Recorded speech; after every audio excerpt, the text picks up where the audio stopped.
성도 여러분 반갑습니다. 우리 주님과 늘 동행하는 행복한 하루하루를 살아가면서 또 매일 저녁 이렇게 하나님의 말씀을 묵상하고 나 자신을 돌아보고 날마다 예수님을 닮아가는 귀한 은혜의 시간에 동참하고 함께하는 여러분에게 하나님의 크신 은혜가 또 우리 주님의 놀라우신 사랑이 또 성령의 충만한 능력이 늘 함께 하시기를 간절히 바랍니다. 오늘 우리가 함께 은혜를 나눌 본문 말씀은 신약성경 히브리서 6장 1절부터 8절까지에 있는 말씀입니다. 히브리서 6장 1절부터 8절까지에 있는 말씀 봉독합니다. 그러므로 우리가 그리스도의 도의 초보를 버리고 죽은 행실을 회개함과 하나님께 대한 신앙과 세례들과 안수와 죽은 자의 부활과 영원한 심판에 관한 교훈의 털을 다시 닦지 말고 완전한 대로 나아갈지니라. 하나님께서 허락하시면 우리가 이것을 하리라. 한번 빛을 받고 하늘의 은사를 맛보고 성령에 참여한 바 되고 하나님의 선한 말씀과 내세의 능력을 맛보고도 타락한 자들은 다시 새롭게 하여 회개하게 할 수 없나니 이는 그들이 하나님의 아들을 다시 십자가에 못 박아 드러내놓고 욕되게 함이라. 땅이 그 위에 자주 내리는 비를 흡수하여 밭가는 자들이 쓰기에 합당한 채소를 내면 하나님께 복을 받고 만일 가시와 엉겅퀴를 내면 버림을 당하고 저주함에 가까워 그 마지막은 불사름이 되리라. 아멘. 운전을 하는 사람들 중에는 운전을 시작한 지 얼마 안 되신 분들이 이제 차에 뒤에 초보 이렇게 붙이고 다니죠. 요즘에는 뭐 여러 가지 표현들을 많이 씁니다. 뭐 몇 시간째 직진 중이라고 하는 표지판을 만들어서 붙인 그런 분들도 있고요. 뭐 이제 오늘 면허 땄습니다. 봐주세요. 뭐 이런 표현들도 있고, 물론 누구나 다 처음에 운전했던 기억은 가지고 있습니다. 처음 운전하는 사람을 초보 운전자라고 하는데, 처음으로 운전을 시작하게 되면 조심할 수밖에 없습니다. 왜냐하면 운전에 서툴러서 언제 어떤 사고를 낼지 알지 못하기 때문에, 두렵기 때문이죠. 그리고 초보 운전자의 특징이 뭐냐 하면 급박한 일이 생기면, 전혀 예상하지 못했던 어떤 일이 발생을 하면 침착하게 그 문제에 대처해서 문제를 해결해 나가지 못하고 서두르다가 혹은 잘 알지 못하기 때문에 당황해서 그만 더 큰 문제를 일으키는 그런 경우들이 많이 있습니다. 차를 운전하는 초보 운전자가 있는 것처럼 신앙생활에도 초보가 있습니다. 처음 시작하는 분들을 초보라고 하는 것이 아닙니다. 오늘 본문 말씀을 보면 하나님의 말씀을 듣고 성령의 놀라우신 능력과 은혜를 경험했는데 영적으로 성장하지 않으면 항상 초보입니다. 영적으로 성숙하지 않으면 항상 초보지요. 오늘 본문 7절에 있는 말씀을 보면 땅이 비를 흡수해서 농사하는 자들이 쓰기에 합당한 채소를 내면 복을 받지만 가시와 엉겅퀴만 나게 만들면 책망을 당한다, 버림을 받는다 그랬는데, 하나님이 주시는 은혜의 말씀, 은혜의 그 모든 것을 받아들여서 하나님이 기뻐하시는 열매를 맺는 그런 삶으로 영적으로 성숙해지지 않으면 결국은 책망을 들을 수밖에 없다고 하는 것입니다.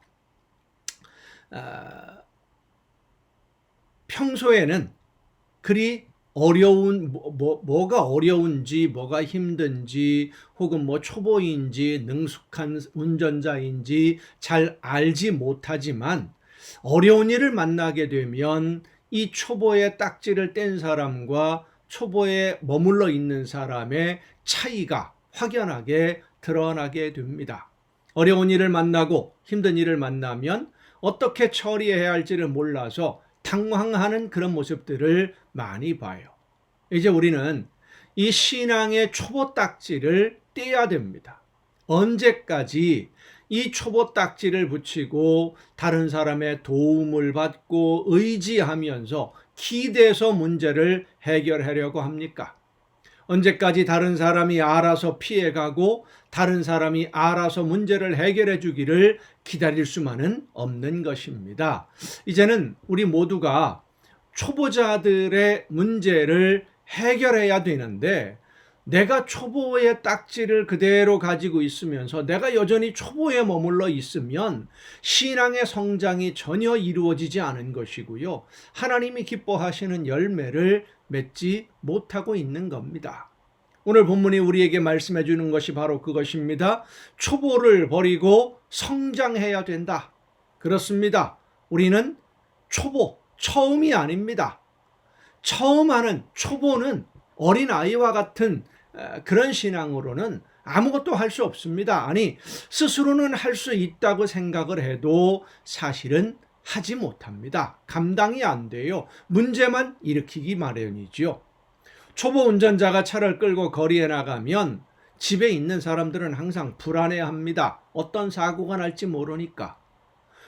신앙의 초보가 무엇인가 일을 한다고 하면 아름다운 열매로 결실을 거두기보다는 문제만 일으키기 때문에 옆에 있는 분들, 다른 모든 아는 사람들이 긴장을 합니다. 걱정을 하게 됩니다. 무슨 사고를 낼지 모르니까. 우리 자신을 다시 한번 돌아보십시다. 신앙의 초보에 여전히 머물러 있는지, 아니면 신앙이 성숙한, 그래서 예수 그리스도의 장성한 분량에 이르도록 많이 성장해 있는지.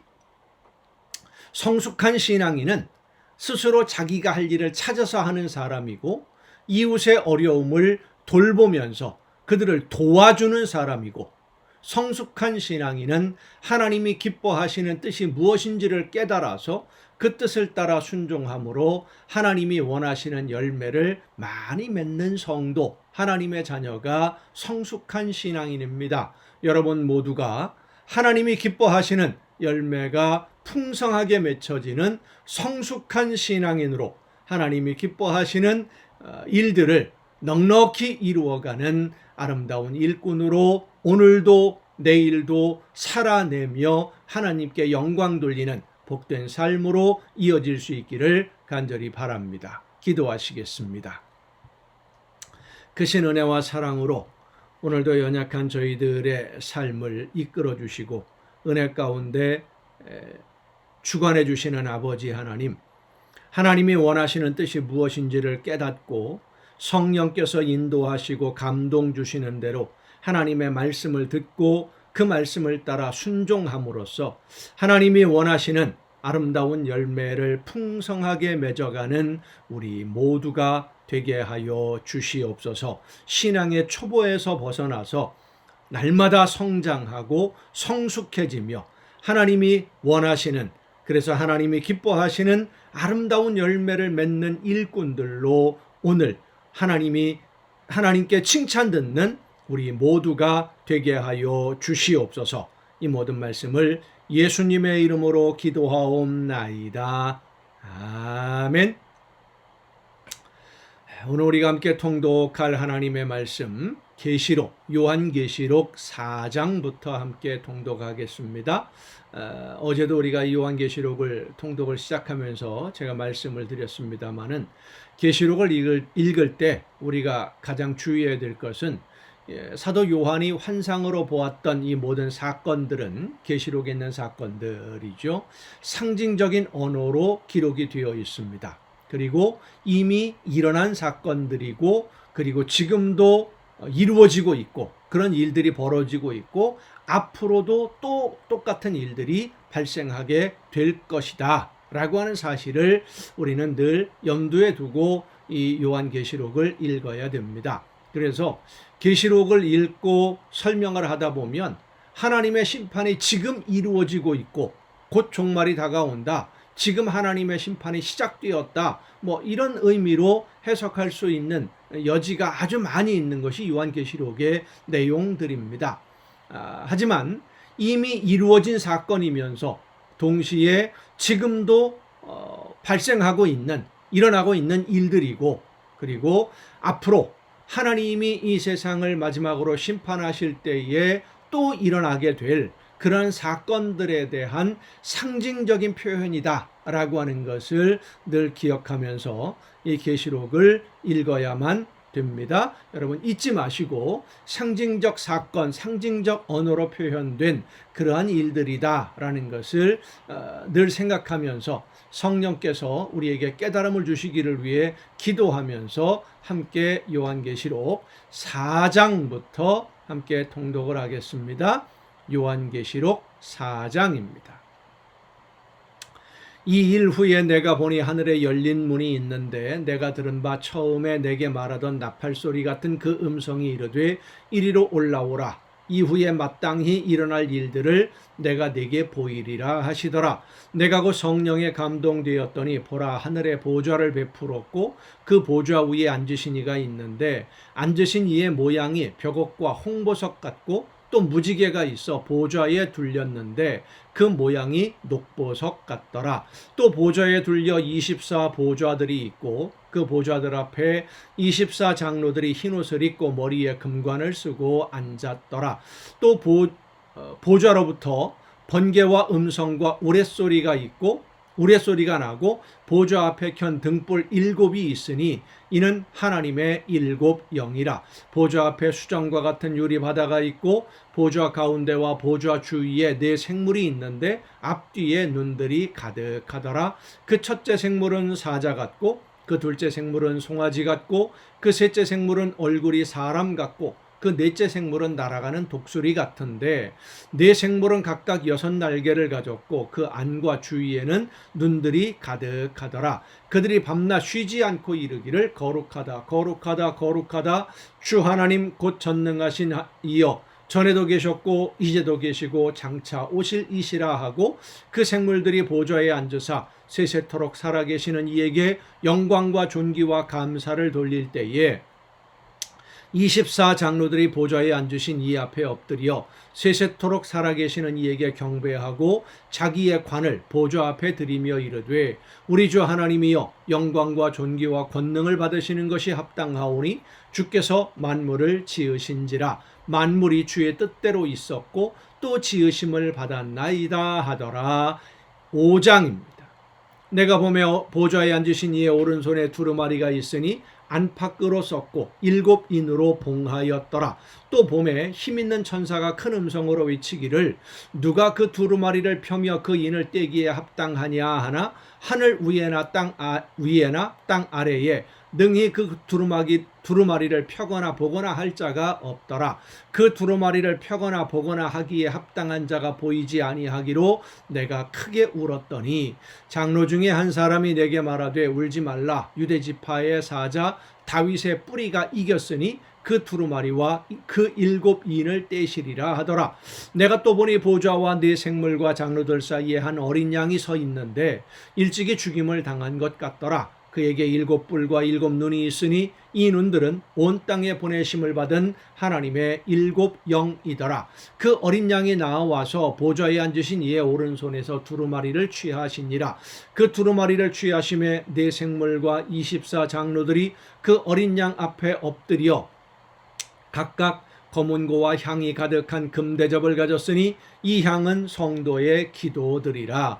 그들이 새 노래를 불러 이르되 두루마리를 가지시고 그 인봉을 떼기에 합당하시도다. 일찍이 죽임을 당하사 각 족속과 방언과 백성과 나라 가운데에서 사람들을 피로 사서 하나님께 드리시고 그들로 우리 하나님 앞에서 나라와 제사장들을 삼으셨으니 그들이 땅에서 왕노릇 하리로다 하더라. 내가 또 보고 들음에 보좌와 생물들과 장로들을 둘러선 많은 천사의 음성이 있으니 그 수가 만만이요 천천이라. 큰 음성으로 이르되 죽임을 당하신 어린 양은 능력과 부와 지혜와 힘과 존귀와 영광과 찬송을 받으시기에 합당하도다 하더라. 내가 또 들으니 하늘 위에와 땅 위에와 땅 아래와 바다 위에와 또 그 가운데 모든 피조물이 이르되 보좌에 앉으신 이와 어린 양에게 찬송과 존귀와 영광과 권능을 세세토록 돌릴지어다 하니 4 생물이 이르되 아멘 하고 장로들은 엎드려 경배하더라. 6장입니다. 내가 보매 어린 양이 7인 중에 하나를 떼시는데 그때에 내가 들으니 네 생물 중에 하나가 우레소리같이 말하되 오라 하기로, 이에 내가 보니 흰 말이 있는데 그 탄자가 활을 가졌고 면류관을 받고 나아가서 이기고 또 이기려고 하더라. 둘째 인을 떼실 때에 내가 들으니 둘째 생물이 말하되 오라 하니, 이에 다른 붉은 말이 나오더라. 그 탄자가 허락을 받아 땅에서 화평을 제하여 버리며 서로 죽이게 하고 또 큰 칼을 받았더라. 셋째 인을 떼실 때에 내가 들으니 셋째 생물이 말하되 오라 하기로, 내가 보니 검은 말이 나오는데 그 탄자가 손에 저울을 가졌더라. 내가 네 생물 사이로부터 나는 듯한 음성을 들으니 이르되 한 데나리온의 밀 한 되요 한 데나리온의 보리 석 되로다. 또 감람류와 포도주는 해치지 말라 하더라. 넷째 인을 떼실 때에 내가 넷째 생물의 음성을 들으니 말하되 오라 하기로, 내가 보니 청황색 말이 나오는데 그 탄자의 이름은 사망이니 음부가 그 뒤를 따르더라. 그들이 땅 4분의 1의 권세를 얻어 검과 흉년과 사망과 땅의 짐승들로서 죽이더라. 다섯째 인을 떼실 때에 내가 보니 하나님의 말씀과 그들이 가진 증거로 말미암아 죽임을 당한 영혼들이 제단 아래에 있어 큰 소리로 불러 이르되 거룩하고 참되신 대주제여, 땅에 거하는 자들을 심판하여 우리 피를 갚아주지 아니하시기를 어느 때까지 하시려 하나이까 하니, 각각 그들에게 흰 두루마기를 주시며 이르시되 아직 잠시 동안 쉬되 그들의 동무 종들과 형제들도 자기처럼 죽임을 당하여 그 수가 차기까지 하라 하시더라. 내가 보니 여섯째 인을 떼실 때에 큰 지진이 나며 해가 검은 털로 짠 상복같이 검어지고 달은 온통 피같이 되며 하늘의 별들이 무화과 나무가 대풍에 흔들려 설익은 열매가 떨어지는 것 같이 땅에 떨어지며 하늘은 두루마리가 말리는 것 같이 떠나가고 각 산과 섬이 제자리에서 옮겨짐에 땅의 임금들과 왕족들과 장군들과 부자들과 강한 자들과 모든 종과 자유인이 굴과 산들의 바위 틈에 숨어 산들과 바위에게 말하되 우리 위에 떨어져 보좌에 앉으신 이의 얼굴에서와 그 어린 양의 진노에서 우리를 가리라. 그들의 진노의 큰 날이 이르렀으니 누가 능히 서리요 하더라. 7장입니다. 이 일 후에 내가 네 천사가 땅 네 모퉁이에 선 것을 보니 땅의 사방에 바람을 붙잡아 바람으로 하여금 땅에나 바다에나 각종 나무에 불지 못하게 하더라. 또 봄에 다른 천사가 살아계신 하나님의 인을 가지고 해돋는 데로부터 올라와서 땅과 바다를 해롭게 할 권세를 받은 네 천사를 향하여 큰 소리로 외쳐 이르되 우리가 우리 하나님의 종들의 이마에 인치기까지 땅이나 바다나 나무들을 해하지 말라 하더라. 내가 인침을 받은 자의 수를 들으니 이스라엘 자손의 각 지파 중에서 인침을 받은 자들이 14만 4천이니 유다 지파 중에 인침을 받은 자가 1만 2천이요 루벤 지파 중에 1만 2천이요 갓 지파 중에 1만 2천이요 아셀 지파 중에 1만 2천이요 납달리 지파 중에 1만 2천이요 므낫세 지파 중에 1만 2천이요 시므온 지파 중에 1만 2천이요 레위 지파 중에 1만 2천이요 이사갈 지파 중에 1만 2천이요 스불론 지파 중에 1만 2천이요 요셉 지파 중에 1만 2천이요 베냐민 지파 중에 인침을 받은 자가 1만 2천이라. 이 14만 4천 명이 산술적인 숫자로서 14만 4천이라고 해석하는 사람들이 있죠. 그래서 자기들 나름대로 해석을 하고 엉뚱한 소리를 하면서 말을 하면서 그것이 마치 진리인 것처럼 말하는 이단 사이비들이 참 많이 있습니다만은 이 숫자를 그렇게 숫자적으로 해석해서는 안 되는 상징적 언어다라고 하는 것을 여러분 늘 잊지 마시기를 바랍니다. 이 일 후에 내가 보니 각 나라와 족속과 백성과 방언에서 아무도 능히 셀 수 없는 큰 무리가 나와 흰옷을 입고 손에 종려가지를 들고 보좌 앞과 어린 양 앞에 서서 큰 소리로 외쳐 이르되 구원하심이 보좌에 앉으신 우리 하나님과 어린 양에게 있도다 하니 모든 천사가 보좌와 장로들과 네 생물의 주위에 서 있다가 보좌 앞에 엎드려 얼굴을 대고 하나님께 경배하여 이르되 아멘. 찬송과 영광과 지혜와 감사와 존귀와 권능과 힘이 우리 하나님께 세세토록 있을지어다. 아멘 하더라. 장로 중 하나가 응답하여 나에게 이르되 이 흰옷 입은 자들이 누구며 또 어디서 왔느냐? 내가 말하기를 내 주여 당신이 아시나이다 하니 그가 나에게 이르되 이는 큰 환난에서 나오는 자들인데 어린 양의 피에 그 옷을 씻어 희게 하였느니라. 그러므로 그들이 하나님의 보좌 앞에 있고 또 그의 성전에서 밤낮 하나님을 섬김에 보좌에 앉으신 이가 그들 위에 장막을 치시리니 그들이 다시는 줄이지도 아니하며 목마르지도 아니하고 해나 아무 뜨거운 기운에 상하지도 아니하리니 이는 보좌 가운데에 계신 어린 양이 그들의 목자가 되사 생명수 샘으로 인도하시고 하나님께서 그들의 눈에서 모든 눈물을 씻어 주실 것임이라. 8장입니다. 일곱째 인을 떼실 때에 하늘이 반 시간쯤 고요하더니 내가 보매 하나님 앞에 일곱 천사가 서 있어 일곱 나팔을 받았더라. 또 다른 천사가 와서 제단 곁에 서서 금향로를 가지고 많은 향을 받았으니 이는 모든 성도의 기도와 합하여 보좌 앞 금제단에 드리고자 함이라. 향연이 성도의 기도와 함께 천사의 손으로부터 하나님 앞으로 올라가는지라. 천사가 향로를 가지고 제단에 불을 담아다가 땅에 쏟음에 우레와 음성과 번개와 지진이 나더라. 일곱 나팔을 가진 일곱 천사가 나팔 불기를 준비하더라. 첫째 천사가 나팔을 부니 피 섞인 우박과 불이 나와서 땅에 쏟아지매 땅의 3분의 1이 타버리고 수목의 3분의 1도 타버리고 각종 푸른 풀도 타버렸더라. 둘째 천사가 나팔을 부니 불붙는 큰 산과 같은 것이 바다에 던져지매 바다의 3분의 1이 피가 되고 바다 가운데 생명 가진 피조물들의 3분의 1이 죽고 배들의 3분의 1이 깨지더라. 셋째 천사가 나팔을 부니 횃불같이 타는 큰 별이 하늘에서 떨어져 강들의 3분의 1과 여러 물샘에 떨어지니 이 별 이름은 쓴 쑥이라. 물의 3분의 1이 쓴 쑥이 되매 그 물이 쓴 물이 되므로 많은 사람이 죽더라. 넷째 천사가 나팔을 부니 해 3분의 1과 달 3분의 1과 별들의 3분의 1이 타격을 받아 그 3분의 1이 어두워지니 낮 3분의 1은 비추임이 없고 밤도 그러하더라. 내가 또 보고 들으니 공중에 날아가는 독수리가 큰 소리로 이르되 땅에 사는 자들에게 화가 있으리니 이는 새 천사들이 불어야 할 나팔 소리가 남아 있음이로다 하더라. 아멘. 다시 한번 말씀드립니다마는 요한계시록을 읽을 때에는 문자적으로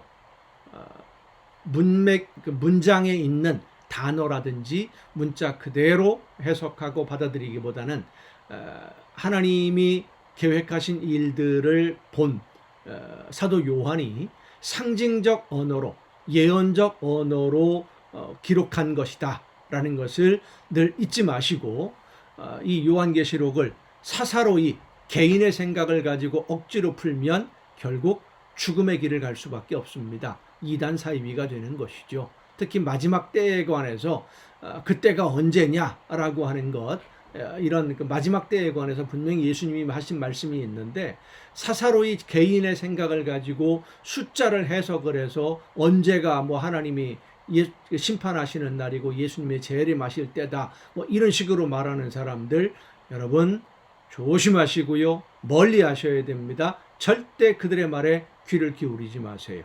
마지막 때가 다가올수록 그런 거짓, 이단 이런 사람들이 훨씬 더 많이 활동하게 되고 그럴듯하게 포장을 합니다. 하지만 예수님의 말씀만 믿고 하나님이 우리를 부르실 그날을 준비하면서 오늘을 사는 성도들은 언제 하나님이 부르신다고 하더라도 언제 예수님이 재림하신다고 하더라도 많은 열매로 하나님에게 칭찬 들을 수 있는 줄로 믿습니다. 날마다 준비하는 삶이 될 수 있기를 바랍니다. 오늘도 여러분 수고 많으셨습니다. 내일 또 이 시간, 이 정한 시간에 가정예배를 통해서 여러분 모두 함께 다시 만날 수 있기를 바랍니다. 내일 뵙겠습니다.